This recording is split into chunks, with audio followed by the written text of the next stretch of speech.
Adonai kol goyim shabechuchu kol ha'umim ki kafar aleinu chasto ve'emet Adonai le'olam hallelujah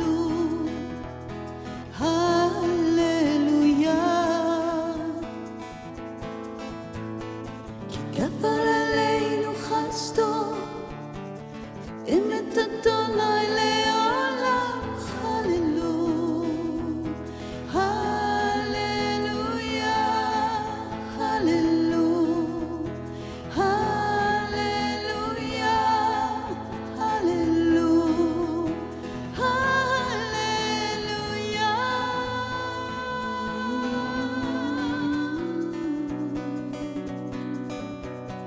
Hallelujah et Adonai kol goyim Hallelujah et Adonai kol goyim Shabechu. Bonjour tout le monde, nous sommes le 4 septembre et puis je suis contente d'être avec vous ce matin.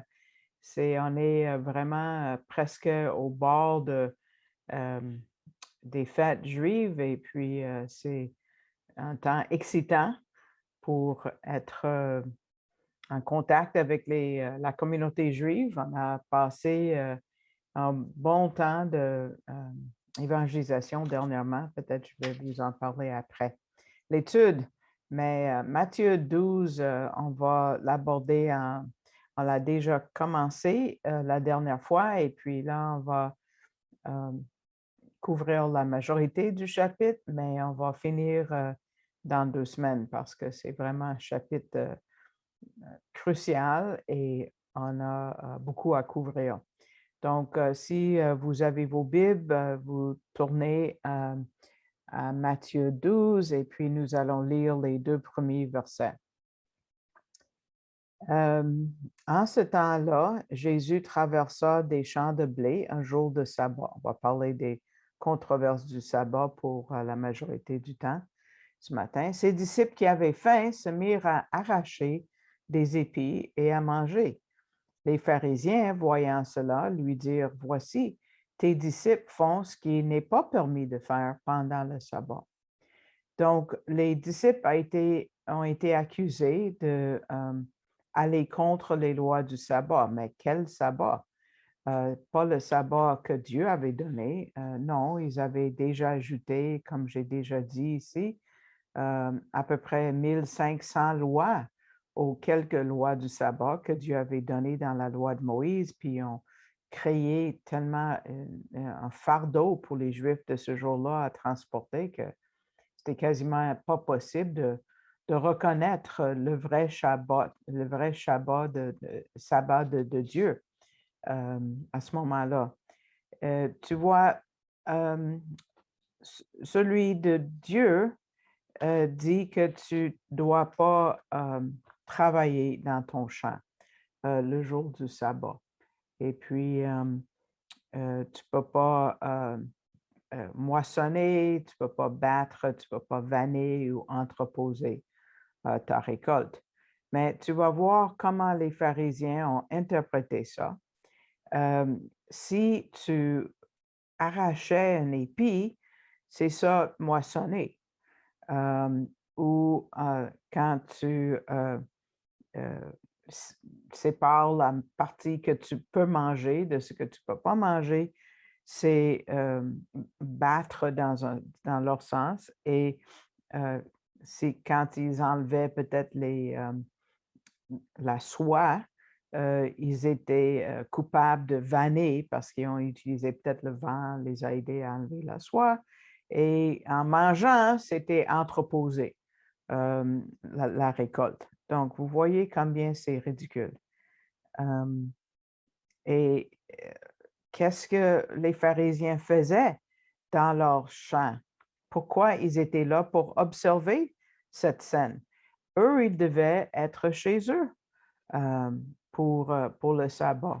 Parce que selon leur compréhension de Exode 16, 29, qui a été donné pour le sabbat de la Pâque, ça dit Shabbat Shalom en passant en hébreu, que personne ne sorte du lieu où il est au 7e jour.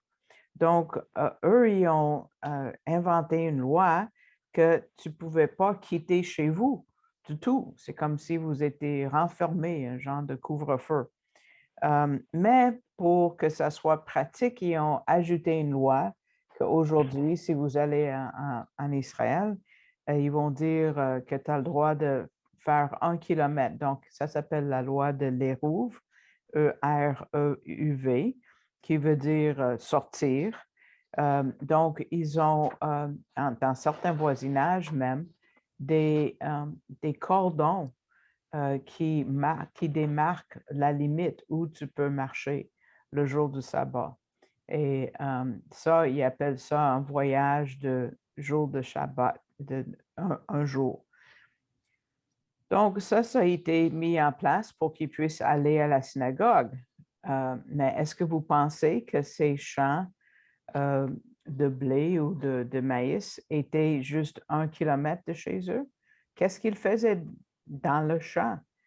Sûrement, ils étaient en dehors de la ville, à moins que les pharisiens avaient des longues vues. Eux-mêmes aussi marchaient sur la terre qui n'était pas permis selon leur loi.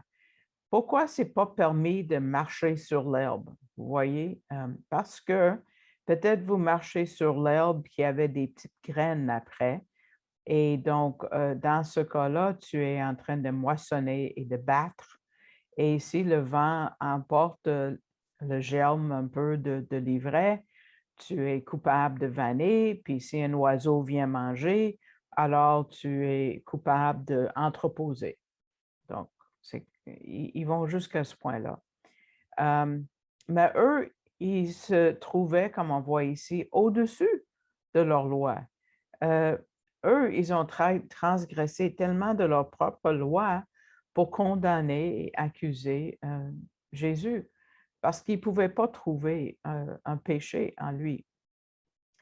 Et regardez la réponse, M. Gabizon dit sublime, que le créateur du sabbat a pour ces gens-là, parce que c'est lui le Seigneur, le maître du sabbat. Et lui, sa réponse nous donne une liberté et du légalisme dont les pharisiens s'étaient attachés. Donc, continuons avec le verset 3 à 5. Mais Jésus leur répondit, n'avez-vous pas lu ce que fit David lorsqu'il eut faim, et lui et ceux qui étaient avec lui, comment il entra dans la maison de Dieu et mangea les pains de proposition qui lui n'étaient pas permis de manger, non plus à ceux qui étaient avec lui et qui étaient réservés aux sacrificateurs seuls. Ou n'avez-vous pas lu dans la loi que les jours de sabbat, les sacrificateurs violent le sabbat dans le temple, sans se rendre coupables? Donc, ça, c'est toute une énigme. Donc, on va décortiquer ça là. D'abord, remarquez bien que 2 fois Jésus dit « N'avez-vous pas lu ?» parce qu'il veut toujours retourner les gens à la parole. Et c'est ça le problème de nos jours, pas juste chez les Juifs, mais dans l'Église en général. Mais les pharisiens avaient inventé leur propre loi. Donc, la première réponse ne concerne pas le sabbat, mais la loi elle-même. Et la deuxième réponse, c'est concernant le sabbat. Donc, la première nous amène à une situation en 1 Samuel, chapitre 21, vous pourriez regarder plus tard. Et plus vous lisez cette histoire, vous vous rendez compte que Jésus n'aurait pas pu choisir une meilleure histoire. Bien sûr, ça vient de l'auteur des Écritures. Mais à l'époque de ce chapitre, David était poursuivi par les autorités civiles pour être tué. Pourquoi? Parce que l'autre roi, Saül, se sentait menacé. Et tout ça, c'était après Samuel, qui est le premier prophète de la Bible, avait oint David comme le roi d'Israël. Et ça, on le voit à la diapo en 1 Samuel 16, 13, donc juste quelques chapitres auparavant. Samuel prit la corne d'huile et oignit au milieu de ses frères. L'Esprit de l'Éternel saisit David à partir de ce jour et dans la suite. Mais est-ce que toute cette scène vous rappelle autre chose?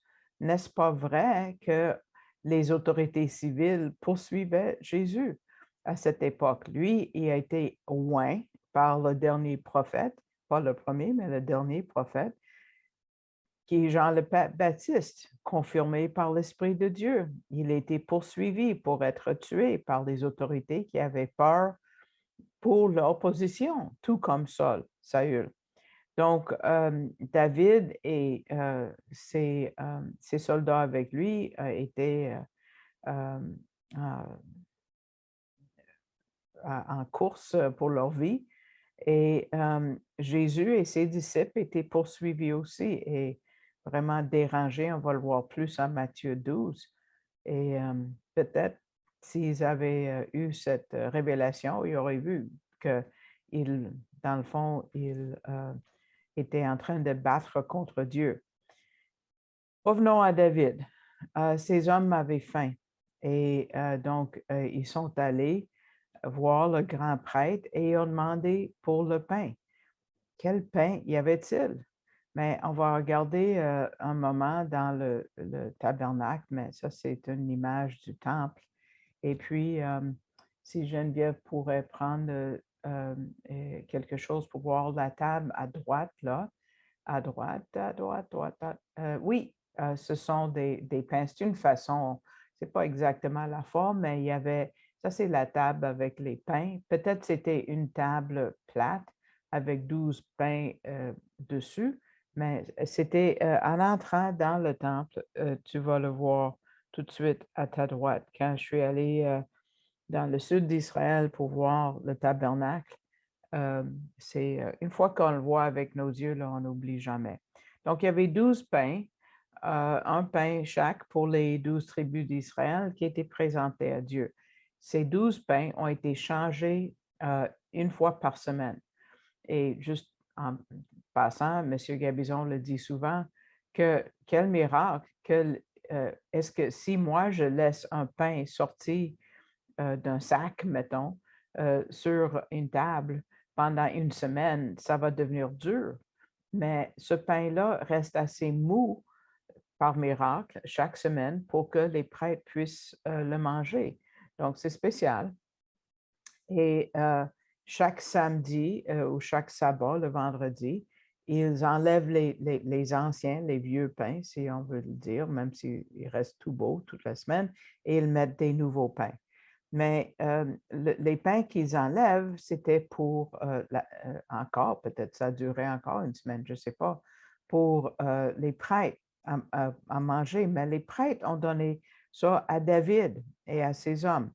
Donc, la question que Jésus pose aux pharisiens, c'est comment ça qu'ils ont pu manger ce qui n'était pas permis dans le verset 4, contre la loi, mais c'était comme permis. Et Dieu n'était pas fâché contre David. Comment est-ce que quelque chose peut être pas permis, mais permis en même temps? Comment dealer avec tout ça? Mais Jésus parle au cœur de la loi de Moïse. C'est pour le bien de l'homme, pas pour abuser les hommes. La loi est là pour servir les hommes. Et sans aller trop loin là, dans le sujet, pensez à un feu rouge. C'est la loi qu'il faut arrêter un feu rouge pour sauver des vies, n'est-ce pas? Mais imaginez qu'une ambulance avec quelqu'un qui est très malade dit, oh, il faut arrêter au feu rouge. Ben voyons, ça n'aurait pas de sens, mais ça, c'est la façon légaliste de penser. Il oublie qui est dans l'ambulance. Mais les légalistes voient juste la lumière rouge.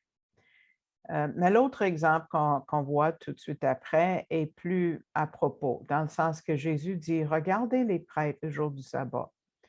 Même, ce n'est pas un jour de sabbat, c'est le jour du Seigneur, mais C'est pas la journée de congé des pasteurs le dimanche, n'est-ce pas?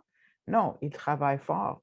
Jacques travaille très fort aujourd'hui. Le jour, oui, c'est le jour du sabbat, on a choisi d'avoir notre culte, mais il travaille plus fort. Et les prêtres travaillaient 2 fois plus fort le jour du sabbat.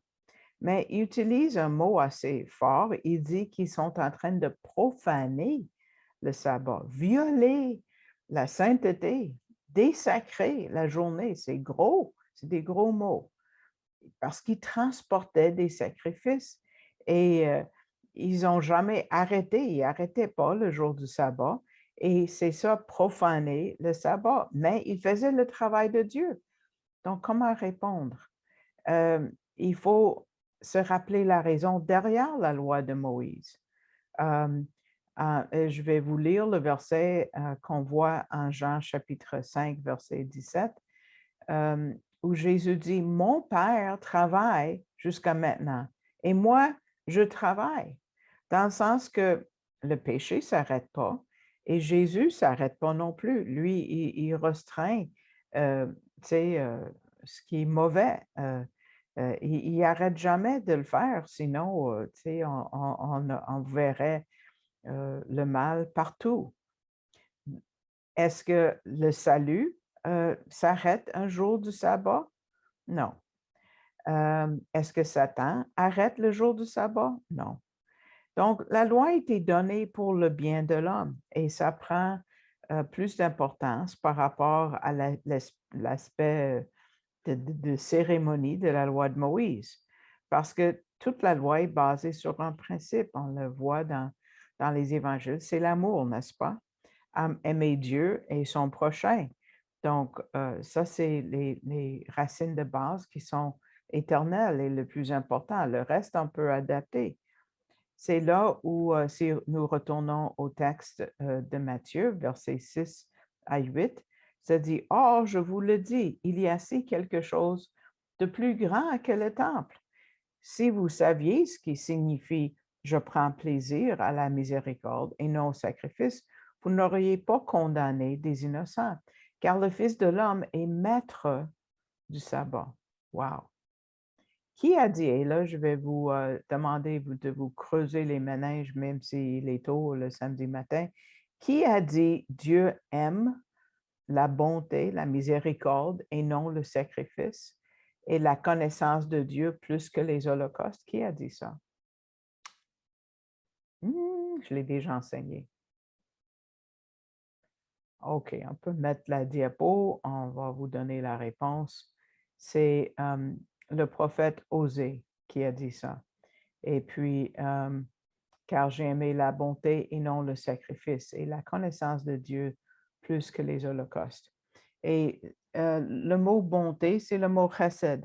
Ça, c'est mon mot préféré en hébreu. C'est bonté, miséricorde. C'est l'amour très profond de Dieu qu'on ne peut pas dissocier de la loi. Et si tu enlèves cet amour de la loi, tu vas être laissé uniquement avec la justice et la punition. Ces deux-là sont rattachés au jugement. Donc, la justice nous dit que nous recevons ce que nous méritons. Ça, c'est le jugement. Quand quelqu'un te dit « Ah, c'est injuste », tu dis « Tu veux-tu vraiment la justice? » Je pense que non. Mais la miséricorde veut dire qu'on ne reçoit pas ce que nous méritons, et c'est-à-dire le jugement. Donc, la justice est mondaine, mais la miséricorde est divine. Le mot grec, on a déjà dit le mot hébreu, le mot grec pour compassion ici, c'est éléos. Et les stoïques de cette époque-là ont dit que la compassion ou l'éléos était une maladie et c'était indigne de quelqu'un qui est sage. Et selon le commentateur Kittel, il a dit, c'est pas parce que les stoïques étaient cruels, mais parce qu'ils pensaient que les relations morales ne devraient pas être gouvernées par la compassion. Imaginez, wow! Donc, ces légalistes religieux qu'on voit ici allaient aussi loin. Mais pas notre grand Dieu et sa loi, parce qu'avec la justice et miséricorde, nous avons un troisième mot. Peut-être vous avez déjà deviné, c'est le mot grâce, qui veut dire que nous recevons quelque chose que nous ne méritons pas. Et ça, c'est le salut. Donc, la justice condamne, la miséricorde enlève la condamnation et la grâce nous donne du salut. Mais il y a un autre prophète qui l'a dit avant Osée, et, là, je pensais que c'était pas sur le diapo d'avant, mais là, je vois que euh, c'était déjà dévoilé, donc je ne vous garde pas dans le suspens. C'est le prophète Samuel, en 1 Samuel 15, 22, quand il dit, l'Éternel trouve-t-il du plaisir dans les holocaustes et dans les sacrifices, comme dans l'obéissance à la voix de l'Éternel? Voici, l'obéissance vaut mieux que les sacrifices.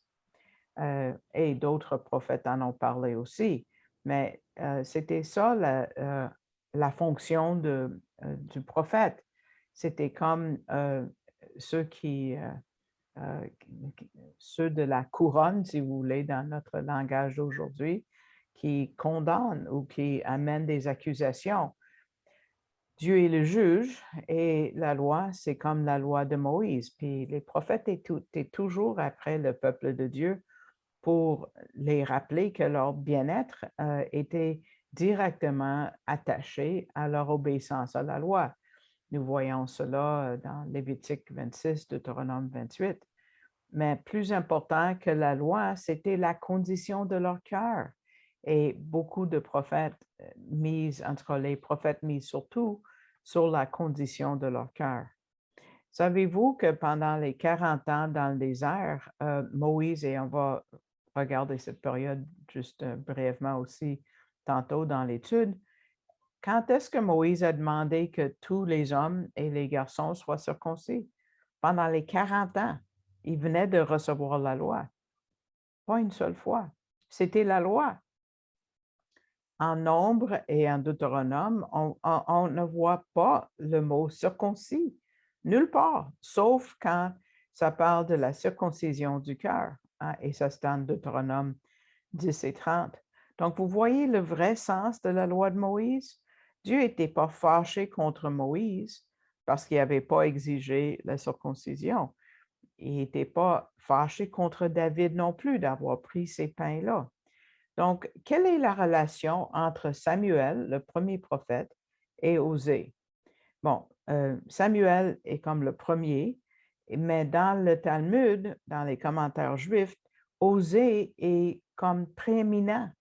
Et pour certains, il est le plus grand de tous les prophètes qui ont écrit. Samuel n'a pas écrit nécessairement. Je vais vous lire une citation du Talmud. 4 prophètes ont prophétisé dans la même période, mais le plus grand d'entre eux était Osée. Et il ajoute, il était le premier, parce qu'il était le premier des 4 prophètes qui ont prophétisé à ce même temps. Et ce sont eux, Osée, Ésaïe, Amos et Michée. Et dans un autre livre du Talmud, il parle de Osée comme le premier qui a appelé Israël à la repentance. Donc, il y a 2 prophètes de chef, si vous voulez, Samuel et Osée, qui disent la même chose par rapport au sens de la loi, que c'est notre cœur, nos pensées et l'esprit avant la lettre de la loi. C'est ce que ces pharisiens à l'époque de Jésus a été détachés de ça.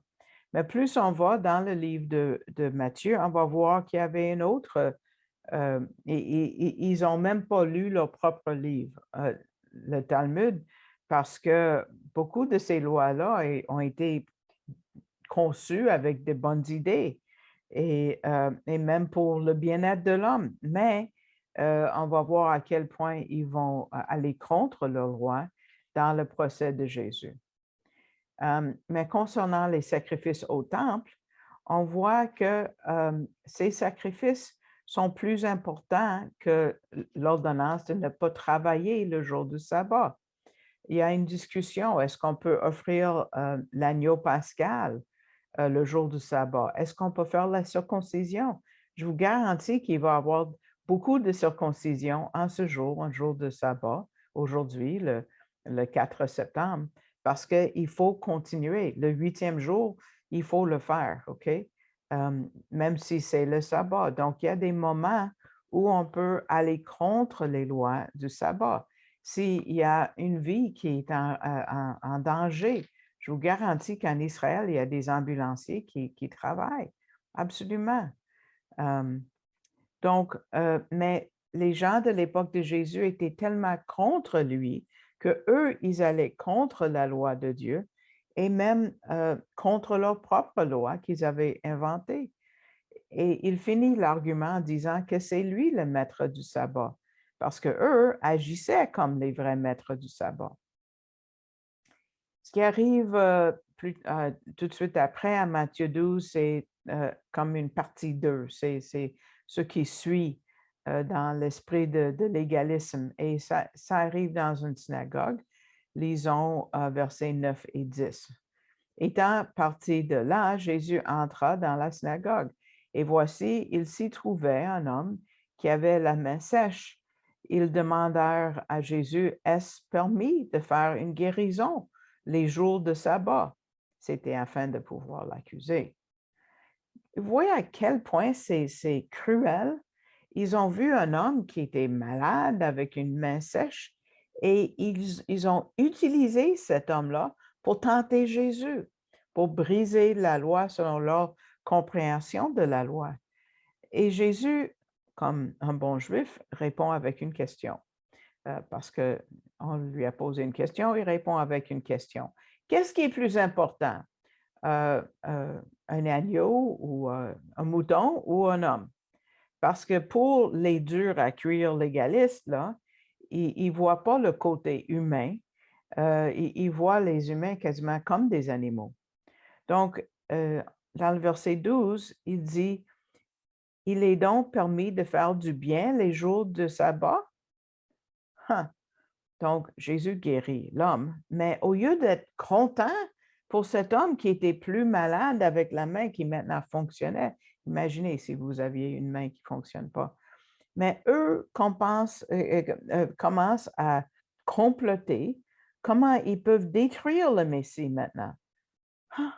Ils auraient dû être tout pleins de réjouissance de la guérison de l'homme. Et verset 15, Jésus se retire, tout simplement, parce que ce n'est pas le bon moment pour lui de mourir ou il l'aurait tué là. Parce que la prophétie parle de ses mains et ses pieds qui vont être percés selon le psaume 22 qui a été écrit par David. La crucifixion, c'est la façon romaine de tuer quelqu'un, mais pour les Juifs, c'est la lapidation et Jésus n'était pas pour mourir de cette façon-là, par la lapidation. Et voyez ce que nous voyons dans le verset 15, Jésus le sachant. Donc, il connaissait leurs pensées et uniquement Dieu peut lire dans les pensées. On va voir qu'il a utilisé ses capacités divines des fois pour garder la voie ouverte pour la croix, parce qu'il savait que c'est là où il devait finir. Parce qu'il y a d'autres moments où on va essayer de le tuer, mais il a fait des miracles pour qu'il puisse faire ce chemin vers la croix. On voit un autre exemple dans l'Évangile de Jean, chapitre 10, verset 39. C'était à la fête de Hanouka, la fête de la dédicace au temple. Il y avait sûrement des milliers de personnes. Et après un argument, il a dit, là-dessus, ils cherchèrent encore à le saisir, mais il s'échappa de leurs mains. Donc, comment tu peux t'échapper à des yeux des milliers ou des centaines de personnes?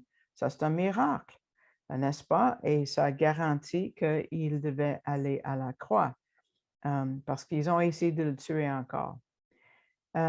Donc, on doit vraiment apprécier de plus en plus notre salut. On voit tout ce que Jésus a fait pour l'accomplir. Il y a quelqu'un qui a demandé à un pasteur une fois, « Pasteur, qu'est-ce que je dois faire pour être sauvé? » Et puis, le pasteur a répondu, « Trop tard. » Là, l'homme m'a dit, « Wow, Un garçon a dit, wow, dis pas ça que c'est trop tard. Mais le prédicateur a dit, oui, trop tard. Puis là, il a regardé le jeune homme dans les yeux. Il a dit, tu veux savoir ce qu'il faut faire pour être sauvé, mais c'est trop tard pour toi ou n'importe qui, parce que l'œuvre du salut est faite, accomplie. Ça a été accompli sur la croix. Notre part, c'est de reconnaître notre péché en humilité et de recevoir ce don par la foi et de recevoir ce pardon. Les évangiles nous disent tout ça. Et l'Esprit de Dieu a inspiré Matthieu à citer un passage important ici dans la réponse de Jésus. Regardez versets 17 à 21. Afin que s'accomplisse ce qui avait été annoncé par Ésaïe le prophète. Voici mon serviteur que j'ai choisi, mon bien-aimé en qui mon âme a pris plaisir. Je mettrai mon esprit sur lui et il annoncera la justice aux nations. Regardez le mot nation. Il ne contestera point, il ne criera point, et personne n'entendra sa voix dans les rues. Il ne brisera point le roseau cassé, et il n'éteindra point le lumignon qui fume, jusqu'à ce qu'il ait fait triompher la justice. Et les nations, c'est les gentils, les nations espéreront en son nom. Donc, quel caractère? Tu vois, les pharisiens étaient enragés puis voulaient tuer Jésus, mais Jésus était calme. Il était inoffensif, il était doux. Wow! C'est difficile d'avoir une réponse comme ça. On apprend de notre Messie ici. On voit que l'humilité, la vraie humilité, c'est un résultat de beaucoup d'années de prière. Quelqu'un a dit, oui, l'humilité, c'est quelque chose, on doit prier pour l'avoir, mais jamais dire à Dieu merci que j'ai l'humilité parce que ça va couper tout le but au complet. Là, tu sais, on n'est pas humble si on dit ça. Mais pourquoi le citer ici? Ça n'aurait pas pu être mieux choisi parce qu'il y a une section en Ésaïe, peut-être vous vous rappelez quand on a regardé le livre d'Ésaïe, c'est le chant du serviteur en Ésaïe, c'est toute une grosse section pleine de prophéties messianiques en Ésaïe 40 à 53. Et ici, on a l'histoire du serviteur du Seigneur dans cette section. Ça commence avec Israël qui est le serviteur, mais pas capable de vraiment accomplir son rôle dans son élection d'être une nation de prêtres, comme nous voyons en Exode 19. Jésus prend la place d'Israël, il est le serviteur, et il souffre et il meurt à la fin de la section en 53, et il ressuscite et il redonne le rôle à la nation d'Israël. Et la première fois dans ce chant, quand on identifie c'est qui ce serviteur, c'est le verset que Matthieu cite en chapitre 42, verset 1, et c'est répété, si vous voulez, en Matthieu 12, parce que le Messie commence son travail en souffrant. Donc, regardez comment ça commence, Ésaïe 42, et on va voir toute la Trinité qui est engagée dans le salut de l'homme. Ésaïe 42, verset 1 dit, « Voici mon serviteur que j'ai choisi, mon bien-aimé, en qui mon âme a pris plaisir. Je mettrai mon esprit. » Donc, vous voyez, mon serviteur, c'est Dieu qui parle, le serviteur et mon esprit. « Je mettrai mon esprit sur lui. Il annoncera la justice aux nations. » Donc, ça, c'est aux non-juifs. On a le Père, le Fils, l'Esprit, comme au baptême de Jésus, quand il a dit, « Celui-ci est mon Fils bien-aimé, en qui j'ai mis toute mon affection. » Et on voit qu'ils sont en accord et on voit le début de la mission du serviteur. Donc, 2 fois, on a parlé des nations, parce que c'était le rôle de la nation d'Israël d'amener la bonne nouvelle et la lumière aux nations. Il devait être une lumière pour les nations. C'est pour ça qu'elle a été choisie. Mais c'est Jésus qui l'accomplit. Ensuite, les disciples, l'Église et finalement toute la nation d'Israël va faire ce travail dans le millénium. Donc, maintenant, nous arrivons à une partie difficile pour les dernières 25 minutes. C'est Le péché impardonnable. Beaucoup de gens ont de la difficulté avec ça. C'est enseigné de toutes sortes de façons. Et puis, moi, j'aime beaucoup, et depuis la première fois que j'ai entendu le Dr. Fruchtenbaum, qui est le fondateur de la mission, enseigner ce sujet, j'ai trouvé que c'était tellement bien expliqué que j'ai choisi de l'utiliser ici. Donc, c'est tiré du livre Yeshua, la vie du Messie. Si vous l'avez, vous pouvez relire la section. Donc, cet incident débute quand, et quel est le péché impardonnable? C'est le rejet public de Yeshua en tant que Messie pendant qu'il était sur la terre, en disant que ces miracles ont été faits par la puissance satanique. Donc, ça, c'est le rejet public du leadership, de la part du leadership juif par rapport aux messianités de Jésus. Donc, ça commence quand Jésus chasse une personne qui est possédée. Et cette possession le rend aveugle et muette, qu'on ne peut ni voir ni parler, mais le mot muette dans le livre de Marc est aussi traduit par le mot qui est sourd aussi. Donc, sourd, muet et aveugle, aucune réponse d'une personne. Il ne peut pas, à moins que tu le touches. Ce que tu dis, la personne n'est pas au courant. Exorciser n'est pas inhabituel à l'époque de Jésus. Jésus l'a fait pendant son ministère et les pharisiens et même les disciples de Jésus l'ont fait. Et puis, parce que Jésus dit dans le verset 27, « Vos fils, par qui les chassent-ils? » Donc, les fils, donc les pharisiens, comment est-ce qu'ils réussissent à chasser les démons? Donc, les pharisiens étaient capables de le faire aussi. Mais quand les rabbins le faisaient, il y avait un rituel et il fallait établir la communication avec le démon en utilisant les cordes vocales de la personne. Donc, et comme ça, l'exorciste découvre le nom du démon et c'est très important. Et une fois qu'il connaît le nom, mais il peut le chasser. Et Jésus utilise cette méthode quand ils ont dit qu'ils étaient légion, vous vous rappelez. Mais d'habitude, il les ordonne de sortir tout simplement sans rituel, qui est vraiment une façon unique parce que les rabbins ne faisaient pas ça. Mais voilà, il y a une sorte de démon que les rabbins ne pouvaient pas chasser. C'est la sorte qui rendait la personne incapable de parler ou muette. Donc, parce qu'il n'y a pas de façon de communiquer, donc pas de façon de savoir son nom. Donc, chaque fois que Jésus a chassé les démons avant, comme dans l'évangile de Luc, la foule est comme étonnée. Ils disent, « Et il commande avec autorité et puissance aux esprits. » Par quelle autorité? Mais cette fois-ci, ils vont répondre différemment. Et c'est un miracle messianique à cause de leur réponse qui est différente. Ils vont dire, « N'est-ce point là le fils de David? » C'est le Messie, hein? Parce qu'on ne pouvait pas chasser un démon si on ne connaissait pas son nom. Et c'est un titre messianique. Ils disent que, hey, Jésus est le Messie, quelque chose de miraculeux.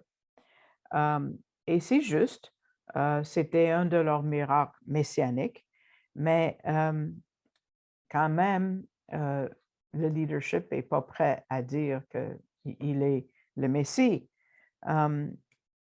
Et même la foule qui a été enseignée que c'est le Messie, ils ne disent pas « oui, c'est le Messie », ils disent « est-ce le Messie », mais ils ne disent pas « oui, c'est le Messie ». Pourquoi? Ils regardent les leaders. Encore ce qu'ils font aujourd'hui, d'ailleurs. Monsieur Dr. Fruchtenbaum appelle ça le complexe du leadership, qui veut dire que quelle que soit la voie que les dirigeants prennent, le peuple suit cette fois-là, un peu de manière aveugle. Et pensez aux rois qui sont justes, le peuple suit, et quand le roi est injuste, le peuple suit aussi. Encore aujourd'hui, quand les Juifs que je rencontre aujourd'hui, ils vont dire, si Jésus était le Messie, pourquoi les rabbins n'ont pas cru? Parce qu'ils veulent suivre le leadership. Et à l'époque du Nouveau Testament, c'est très fort, ce complexe de leadership. Et donc, même si les Juifs posent la question, est-ce le fils de David? Le leadership va répondre non, il n'est pas. Et puis, ils vont suivre ce que le leadership dit. Donc, les pharisiens ont deux choix, deux options. La première, c'est de reconnaître, oui, il est le Messie, mais ils ne veulent pas parce que Yeshua avait rejeté la sorte de judaïsme qu'ils avaient inventé avec le demi-million de lois supplémentaires. Et on dit que l'autorité de leur loi, qui est la loi orale, était aussi importante que la loi de Dieu. Et la deuxième option, c'est de rejeter qu'il est le Messie, et c'est ce qu'il choisit. Mais s'ils choisissent cette voie-là, il faut qu'ils puissent expliquer ce que les gens viennent de voir, c'est-à-dire ce miracle messianique. Pourquoi est-ce qu'il a été capable de le faire? Et il dit que Jésus a réussi à le faire par la puissance satanique. Il parle que Jésus est contrôlé par le prince des démons, verset 24. Il y a le mot Béelzébul dans vos traductions. En anglais, on dit Béelzébub, qui veut dire le seigneur du palais royal.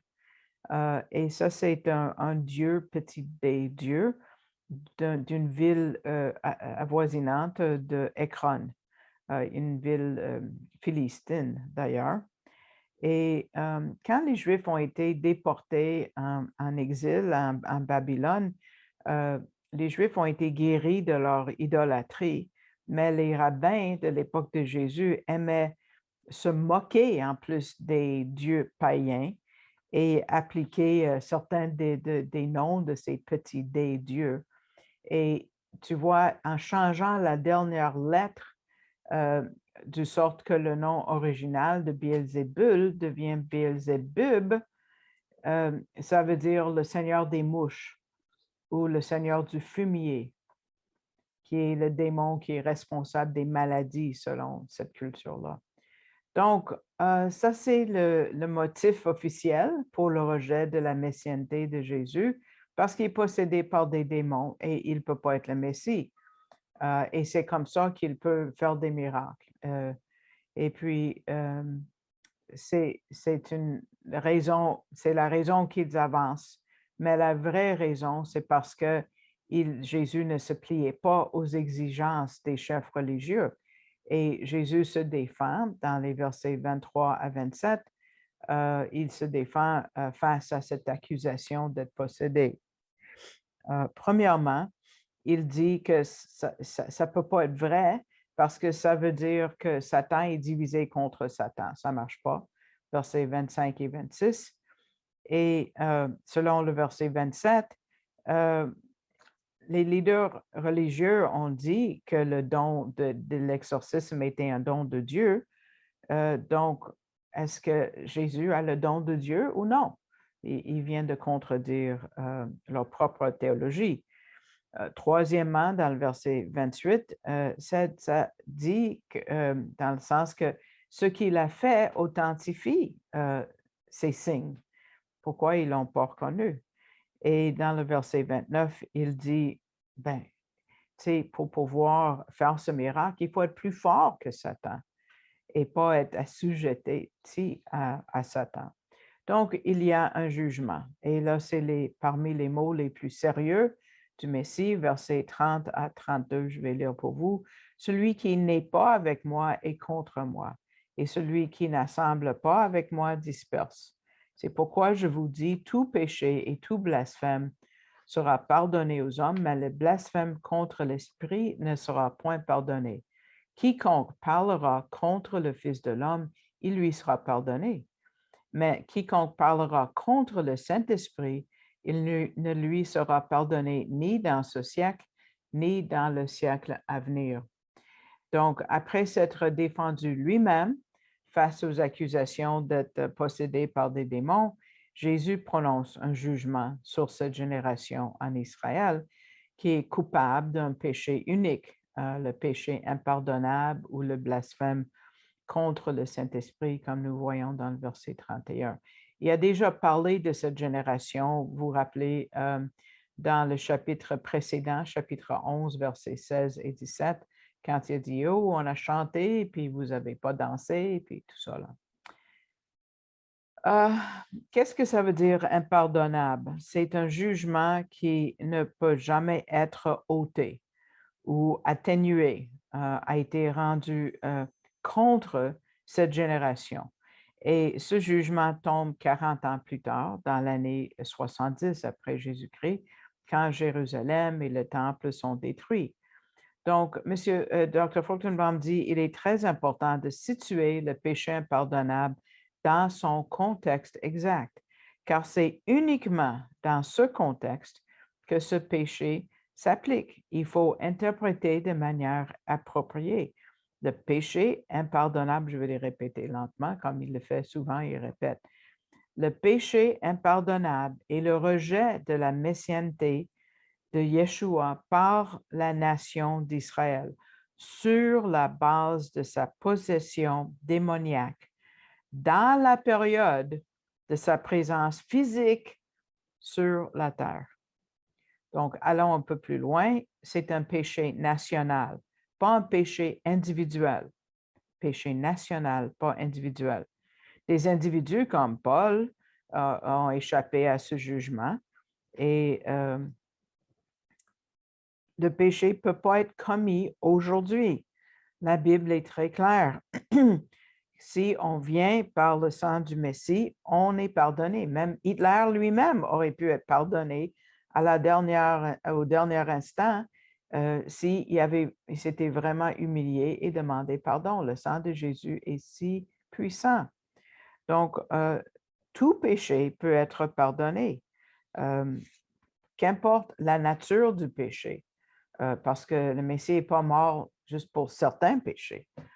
Il est mort pour tout type de péché. Et puis, quand ça dit quiconque, c'est dans le verset 32, c'est pour un individu ou un groupe, selon le contexte. Quand ça dit quiconque parlera contre le Fils sera pardonné, vous voyez. Mais ici, c'est comparé au contexte de cette génération. Nous allons regarder cette génération la prochaine fois aussi, mais regardons pour le moment 41 et 42. Ça dit les hommes de Ninive se dresseront contre du juge, se dresseront lors du jugement avec cette génération et la condamneront. La reine du Midi se lèvera lors du jugement avec cette génération et la condamnera. Donc, l'individu peut être pardonné, mais la nation, non. Il n'y a pas de pardon possible pour la nation. Je continue. Ce péché, c'est pour cette génération-là, juive, à l'époque de Jésus, de Yeshua, et pas la génération ou la nation aujourd'hui. La nation catholique a essayé de faire convaincre les gens que c'était les Juifs pour toujours. Mais non, ça c'est une idée fausse.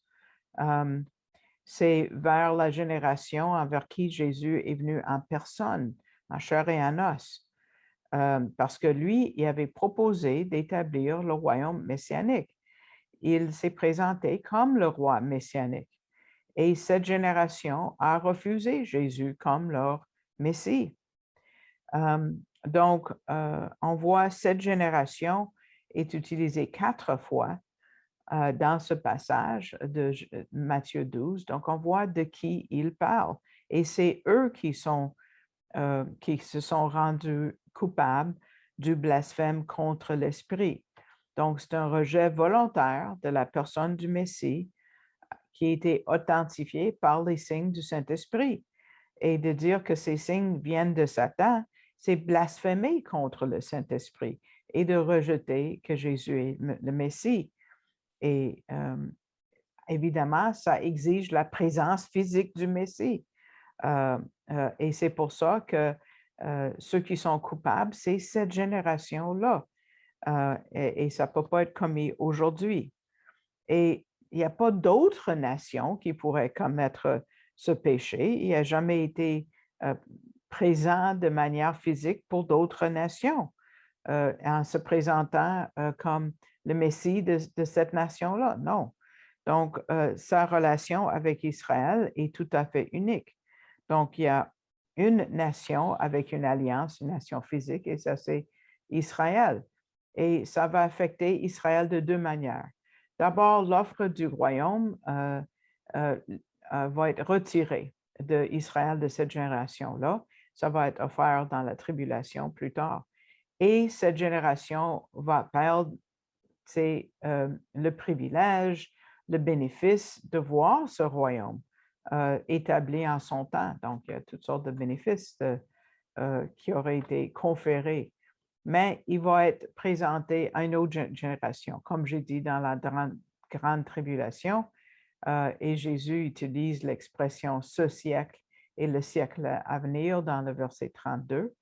Donc, dans le judaïsme de son temps, quand ça dit le monde ou le siècle à venir, c'est toujours l'ère messianique. Moi, j'ai appris des prières à la synagogue qui dit dans l'ère à venir, et c'est toujours l'ère messianique auquel on réfère. Donc, cette génération ne va pas voir le royaume messianique de son temps et ils vont mourir avant. Donc, cette génération est disparue depuis longtemps. Deuxièmement, cette génération est sous un jugement divin particulier, un jugement qui va conduire à la destruction physique. 40 ans plus tard, en 70, quand Jérusalem et le Temple sont détruits, ils ont atteint le point de, écoutez bien, non-retour. Quand Dieu agit envers une nation qui a atteint un point de non-retour, c'est une nation avec qui il a fait une alliance. Et chaque fois qu'une génération a atteint le point de non-retour, il n'y a rien qui aurait pu altérer le jugement physique. Donc, ici, c'est le troisième exemple. On va retourner en arrière ce qu'on a étudié dans le livre de Nombres.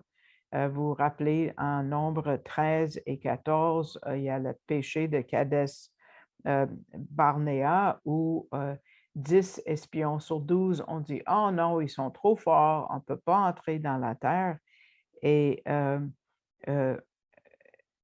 quand même, Dieu avait dit que ce pays était une place où coulait le lait et le miel. Mais non, la foule n'a pas écouté la minorité, ils ont écouté la majorité, les 10, et ils ont cru qu'ils ne pouvaient pas conquérir le pays. Et ça a démoralisé les gens. Et puis, ils ont dit non, on ne peut pas prendre le pays. Donc, ce stade-là de l'Exode a atteint le point de non-retour. Et Dieu a dit que dans les 40 ans qui vont suivre, tout le monde va mourir en dehors de la terre promise. Et même s'ils se sont repentis, et ils se sont repentis tout de suite après, ça n'affecte pas le fait qu'ils vont être jugés. Tu vois, Dieu a pardonné même ces gens-là en Nombre 14, 20. Donc, ça n'affecte pas leur salut individuel. Mais le peuple, en tant que peuple, va subir les conséquences physiques d'avoir atteint le point de non-retour, c'est-à-dire la mort dans ce cas-là, avant d'entrer dans la terre d'Israël. Et ça va être présenté à une autre génération qui est née dans le désert. Et cette génération-là va accepter d'entrer en Israël sous Josué. Même Moïse ne va pas pouvoir entrer à cause d'un péché, mais ça n'affecte pas son salut individuel. Hein? Donc, il y a pas ça ne parle pas des conséquences spirituelles. La deuxième fois dans les Écritures qu'on voit ce point de non-retour, c'est dans le temps du roi Manassé. un des rois les plus cruels de Jérusalem, qui a même tué ses propres enfants, puis les formes d'idolâtrie les pires espèces possibles.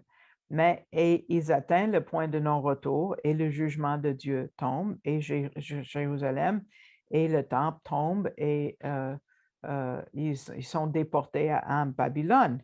Mais tu vois, Manassé va se repentir et lui, il va avoir une autre conséquence différente. Mais tout le peuple subit quand même, et Manassé aussi, d'être déporté. Donc, ici, c'est la troisième fois avec ce rejet volontaire de la personne du Messie. Israël arrive au point de non-retour. Même leur pensée un peu à l'entrée triomphale. Ah, le Messie, Baruch haba b'Hashem Adonai, béni soit celui qui vient au nom du Seigneur, tout ça là, oui, oui, oui, il est le Messie. Est-ce que ça a changé le fait que Rome devait venir 40 ans plus tard? Non, pas du tout. Même s'ils l'ont réclamé comme Messie. Là, non, le point de non-retour était passé. Donc, et qu'est-ce que Jésus a dit quand il était monté sur cet âne? Il n'a parlé que de la destruction de Jérusalem. Ça, c'est la nature du péché impardonnable. Les conséquences physiques doivent être payées. Même si beaucoup de Juifs ont cru, il y en avait des myriades. Tu sais, on sait que Paul, Nicodème, Joseph d'Arimathée, il y avait d'autres Juifs qui ont cru.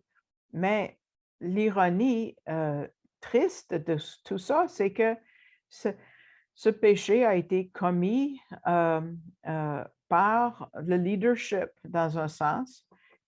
Toute la nation mettait leur confiance dans les prêtres, dans ces leaders-là. Et on fait référence à ce leadership 4 fois dans ce chapitre. Les pharisiens, mais les sadducéens, on n'en parle pas. Mais l'historien Flavius Joseph parle de 6 000. Donc, imaginez que les 6 000 sont responsables quelque part pour la destruction de. Coudon, Flavius Joseph dit que les Romains ont tué 1 300 000 Juifs et ont pris beaucoup en captivité. Et la terre est remplie de violence à ce moment-là. Aussi, en Séleucie, il y avait 50 000 tués. Césarée, c'est sur la côte avec la Méditerranée, 20 000 sont morts. On n'appelle plus le pays Israël, on va l'appeler Palestine. Donc, il y a tout un impact sur toute la nation et qui est encore là et qui va continuer à être là jusqu'à la deuxième venue. Mais c'est un péché et M. Gabizon dit la même chose, que c'est uniquement la génération de Jésus qui a commis ce péché-là. Et puis, avec un impact si grand. Pourquoi est-ce que je suis au Québec? C'est pas parce que c'est pas vrai que j'aime pas le Québec, j'aime le Québec, mais je suis pas dans mon pays. La nation vit encore les conséquences physiques à cause de ce qui s'est passé à l'époque de Jésus. Donc, on voit jusqu'où le péché peut nous amener. Mais heureusement, il y a des personnes et ça n'affecte pas mon état spirituel. Je suis sauvée de toute condamnation, comme vous. OK? Donc, ça, c'est la bonne nouvelle là-dessus. Et on va finir là. Et on va aussi rappeler à ceux qui sont là pour la première fois, et je suis contente de voir qu'il y a des gens qui sont là. Si Dieu vous met à cœur de donner, c'est comme ça que je vis. C'est par les dons des individus, par des églises. Donc, vous pouvez aller sur le site web arielcanada.com, cliquer sur le drapeau français, arriver sur cette page-là qui dit Donner, et puis vous pouvez cliquer dessus, puis ça va vous amener à une autre page où vous voyez un menu que vous tirez vers le bas et vous pouvez choisir mon nom si Dieu vous met à cœur de me soutenir et on va vous envoyer un reçu pour fin d'impôt. Ce groupe-là, Canadon, va le faire. Donc, je vous remercie et puis on va se voir la prochaine fois avec la suite et la fin de chapitre 12 et nous allons commencer bientôt le chapitre 13, qui est le chapitre sur les, les paraboles du royaume. Parce qu'à partir de ce moment tranchant, tout change. Donc, à la prochaine. Alléluia.